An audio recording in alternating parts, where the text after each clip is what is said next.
বদলের বাংলায় শিল্পে আরো বিনিয়োগ, ইস্পাত শিল্পে 100 কোটির বিনিয়োগ। আর বিনিয়োগের পরিকল্পনা চূড়ান্ত বালাজি গোষ্ঠীর। প্রথম দফায় কারখানা সম্প্রসারণে 100 কোটি বিনিয়োগ। বর্তমানে 25,000 মেট্রিক টন ইস্পাত উৎপাদন সংস্থার।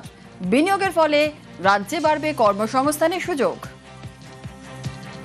200 কোটি টাকার ইনভেস্টমেন্ট প্ল্যান আছে নেক্সট 4 বা 5 ইয়ার্স এর মধ্যে। এর মধ্যে 100 কোটি টাকা আমরা ইনভেস্ট করতে চাইছি ওয়েস্ট বেঙ্গলের মধ্যে, যার মধ্যে আমরা 1 লাখ স্কোয়ার ফিট যে ফ্যাসিলিটি আছে ওকে 2.5 লাখ স্কোয়ার ফিট করব।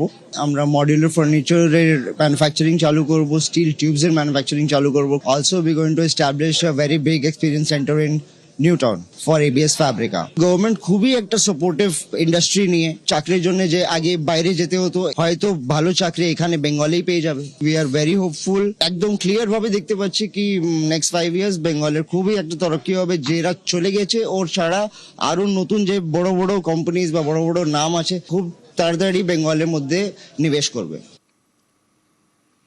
অসুস্থ মীরা ভট্টাচার্য আলিপুরের বেসরকারি হাসপাতালে ভর্তি রয়েছেন। মীরা ভট্টাচার্য ফুসফুসে সংক্রমণ সহ বয়সজনিত সমস্যা নিয়ে ভর্তি। SDU-তে চিকিৎসাধীন প্রয়াত প্রাক্তন মুখ্যমন্ত্রীর স্ত্রী। মীরা ভট্টাচার্যের অবস্থা স্থিতিশীল বলেই হাসপাতাল সূত্রে খবর।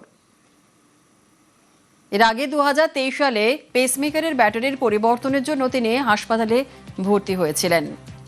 আর এবার আবার তাকে হাসপাতালে ভর্তি করা হলো। ফুসফুসের সংক্রমণ সহ বয়সজনিত সমস্যা নিয়ে ভর্তি। SDU-তে চিকিৎসাধীন প্রয়াত প্রাক্তন মুখ্যমন্ত্রীর স্ত্রী মীরা ভট্টাচার্য।